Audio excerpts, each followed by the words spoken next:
Mhm. Hello, everybody. It's Christina with our December Student of the Month, Tiara Craig.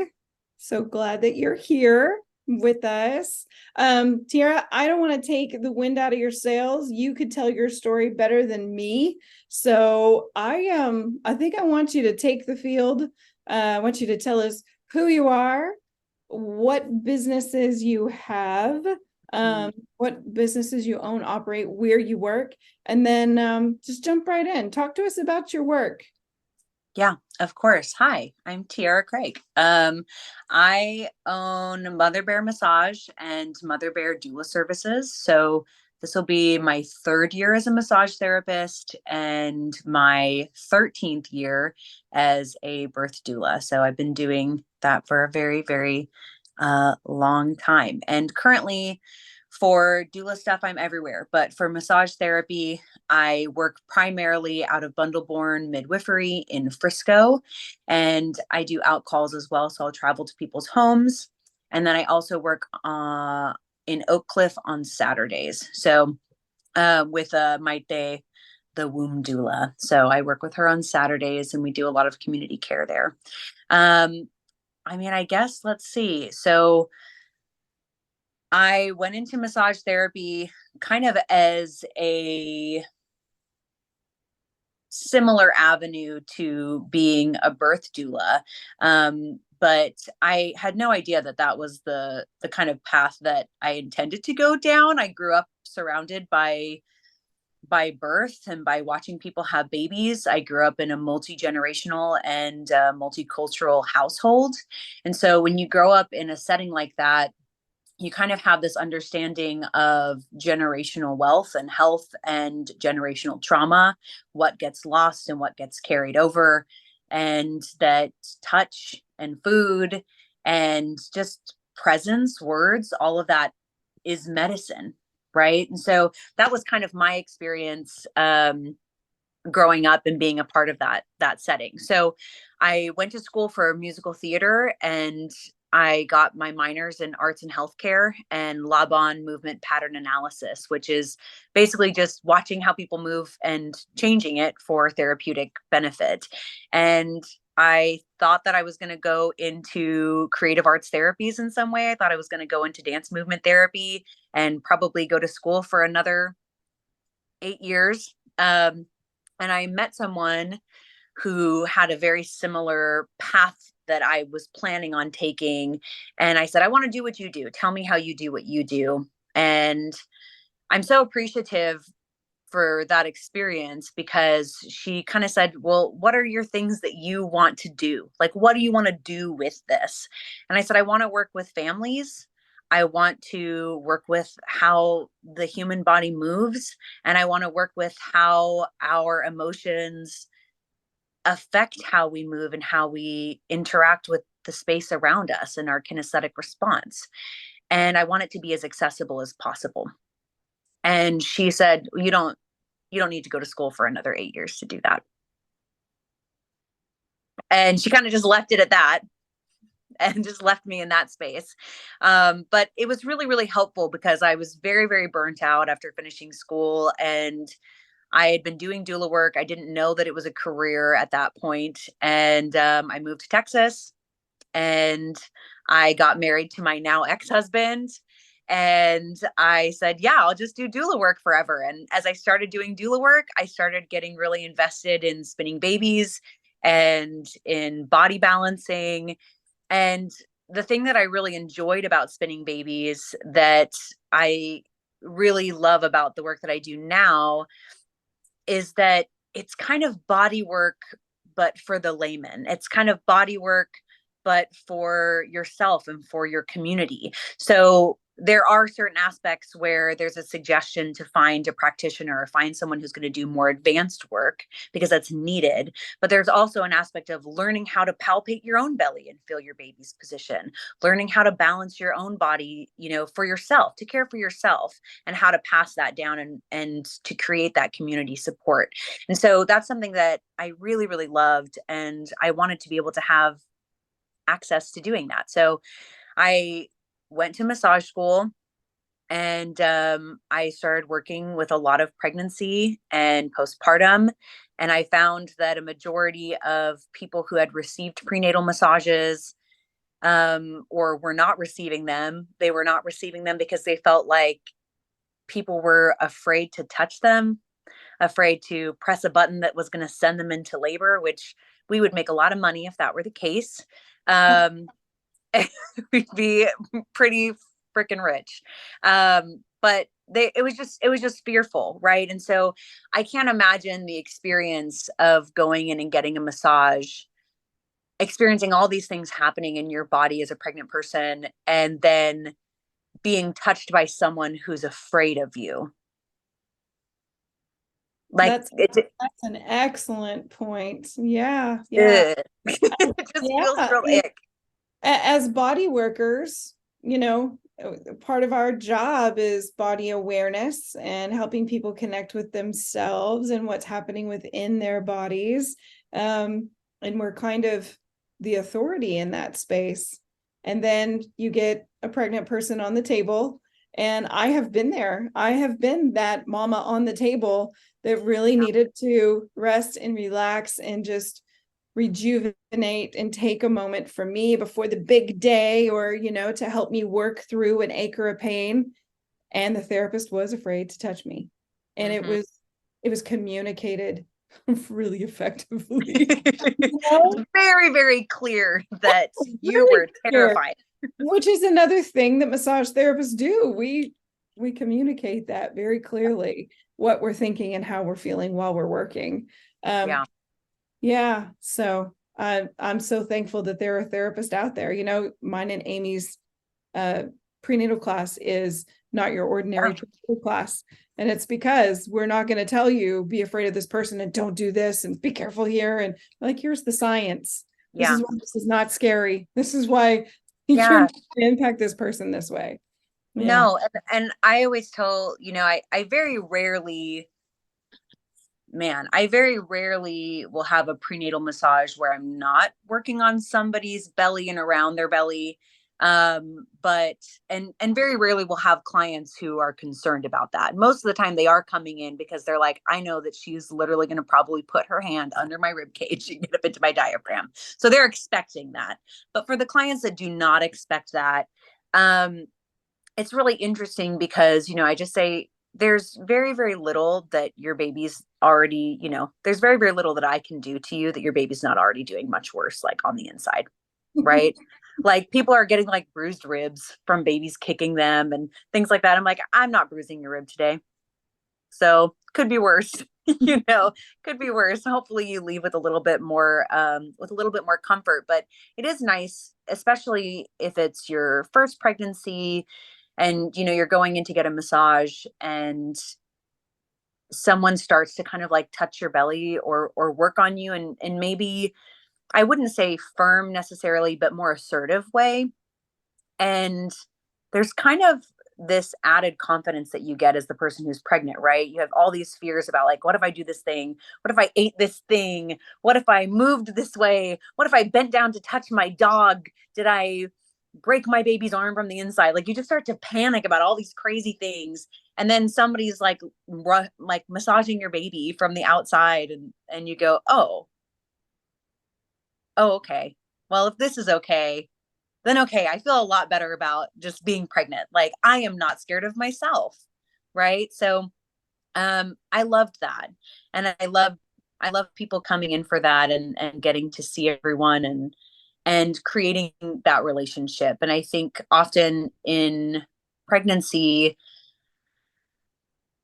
everything is very holistic, right? It covers a wider range of experiences that are happening in our body. And I always remind people that when you're in labor, there's a transition period at the very beginning where all of the anxieties that you've had throughout your pregnancy, all of the anxieties that you've had throughout your life. Maybe you were 6 years old and your great aunt told you a really scary story about birth being scary. Like that comes up. You don't realize it, but that comes up. And essentially I always think that, we are our own energetic vessels and our babies are their own energetic vessels. And in order for them to get here, they kind of have to push out all the excess stuff. And so all of that kind of bubbles to the surface.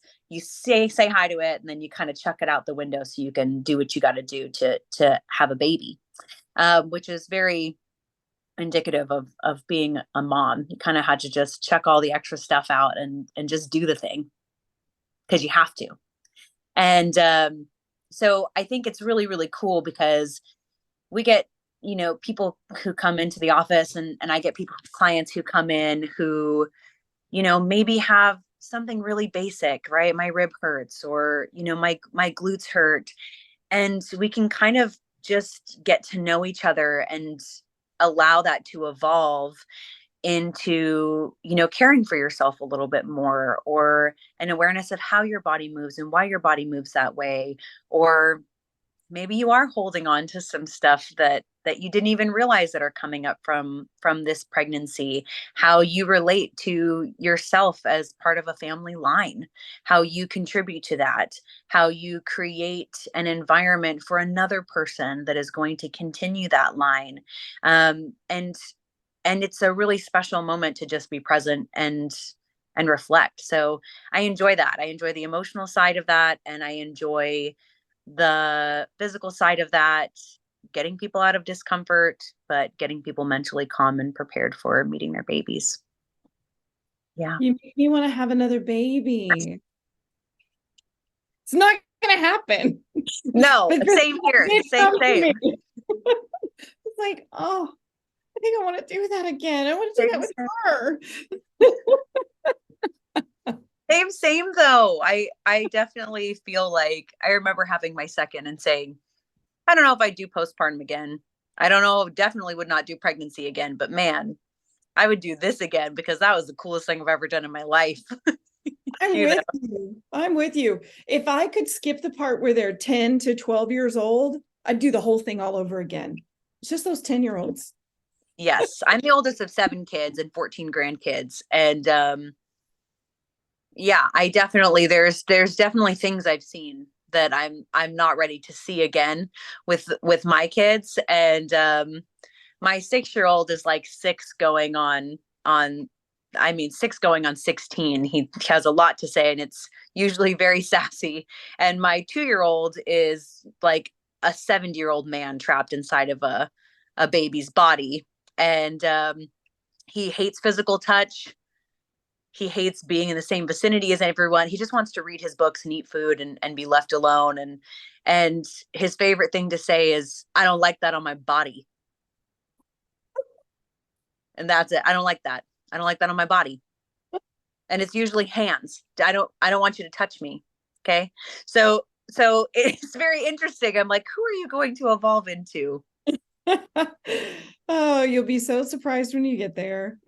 Yeah, I'm very, very curious. I'm very, very curious. So yeah, so I work with pregnant people. I work with postpartum people. And generally, I like to see people postpartum pretty soon after they've had their babies. So sometimes within the first week. I don't want people to have to wait until 6 to 8 weeks to get care. And mainly because in so many other cultures, you're getting massages daily when you're postpartum, and one of my favorite things is just being able to go to people's homes, especially the people who hire me for postpartum massage usually are coming from a very specific cultural background in which it's really important to receive postpartum care immediately after having a baby. And I get to learn so many cool things from like the elders, from like the older women who are there caring for them.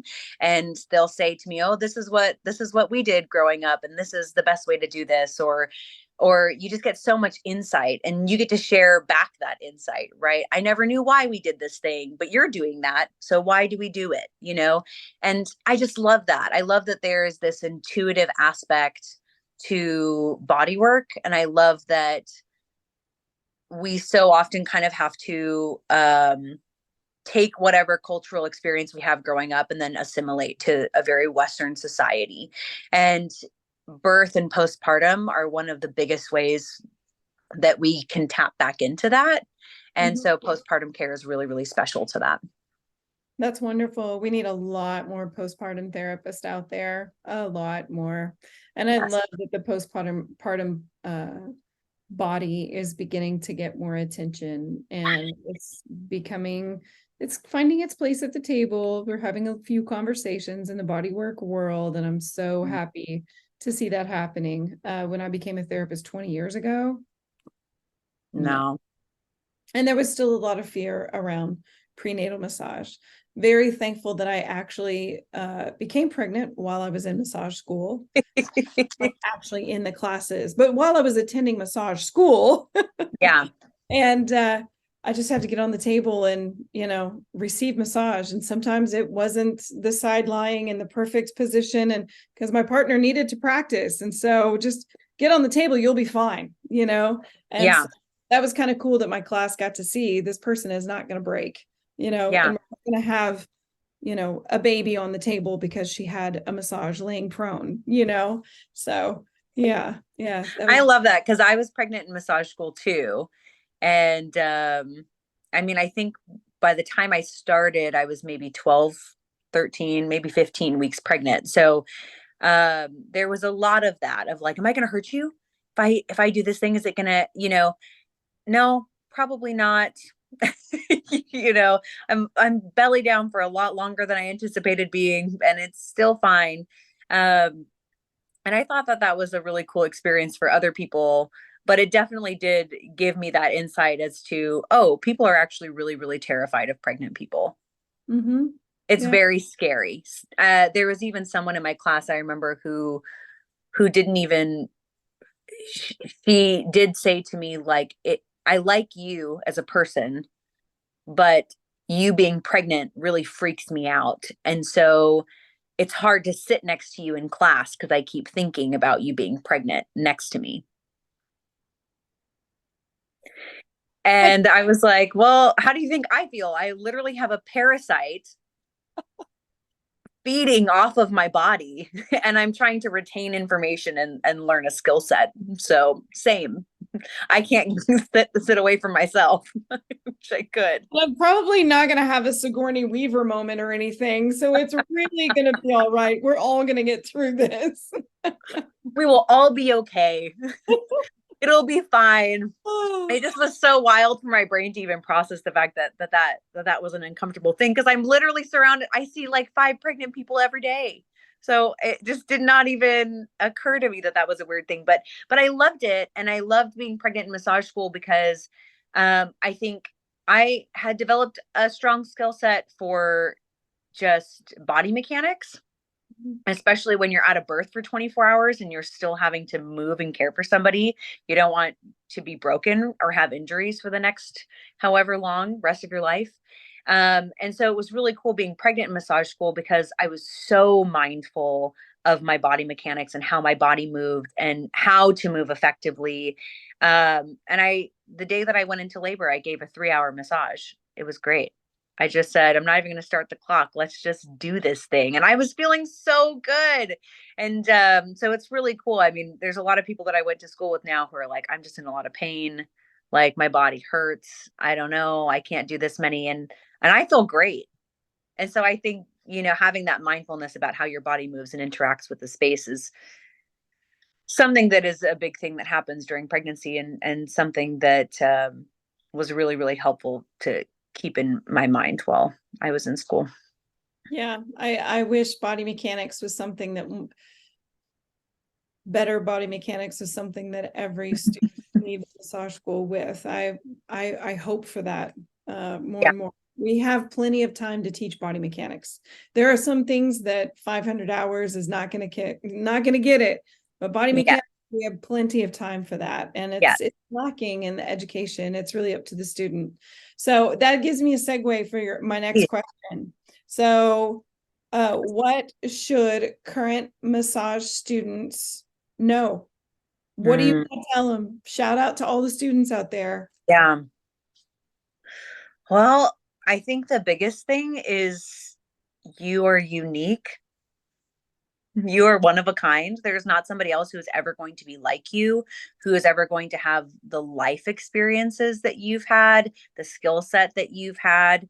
And you're going to go to school and you're going to get, a very, very specific black and white information, right?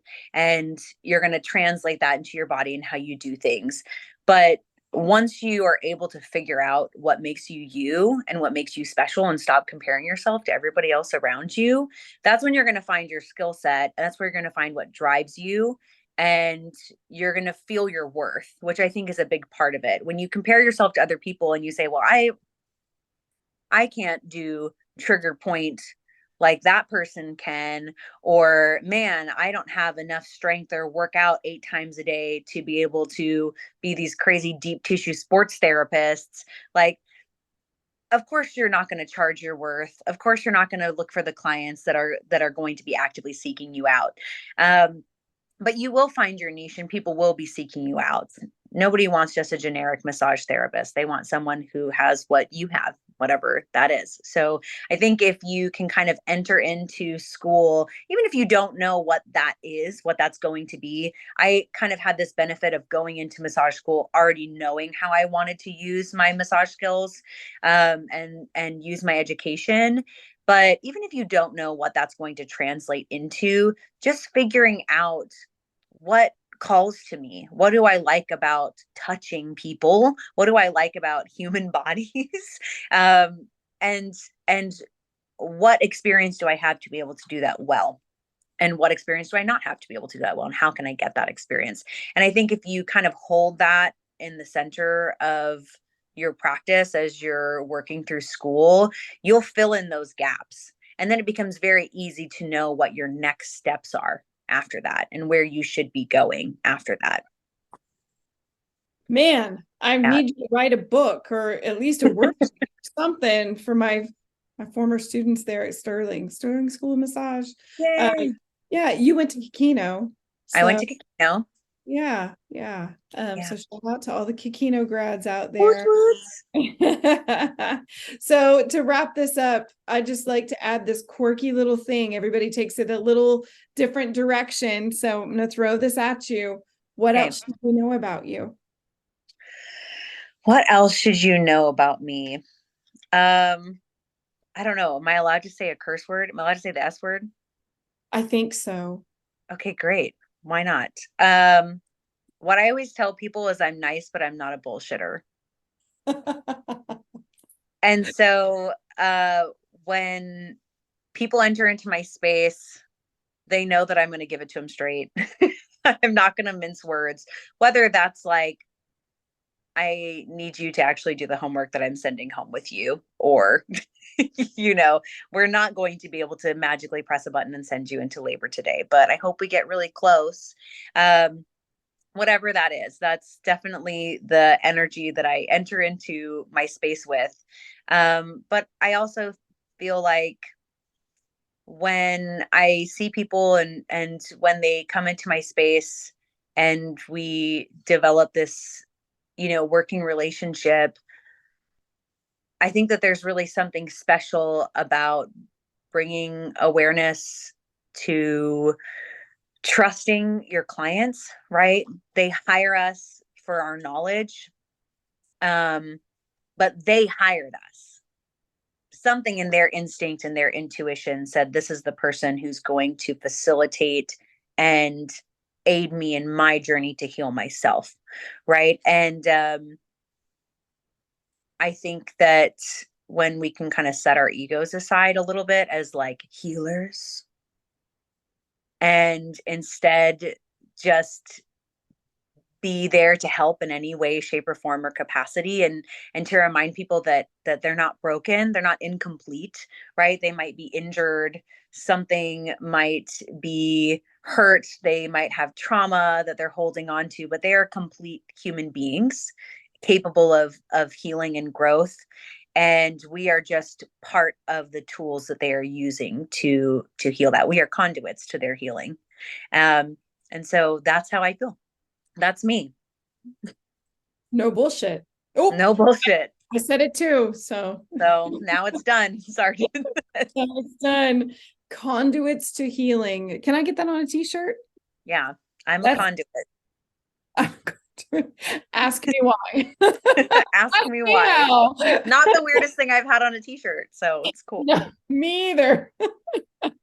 I want to thank you for your time today. Thank I you. really appreciate this conversation.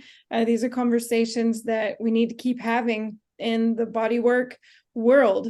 Yeah, this is how we impact one another and elevate one another. So thank you so much for your time. Thank you for And having me. yeah. Be looking for it's Mama Bear. Mother Bear. Mm-hmm.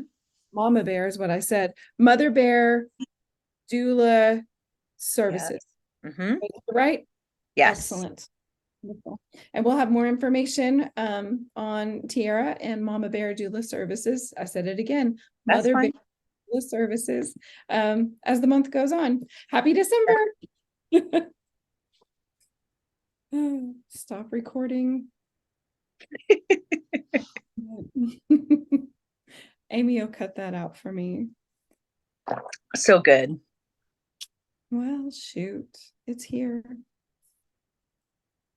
There it is. Stop recording.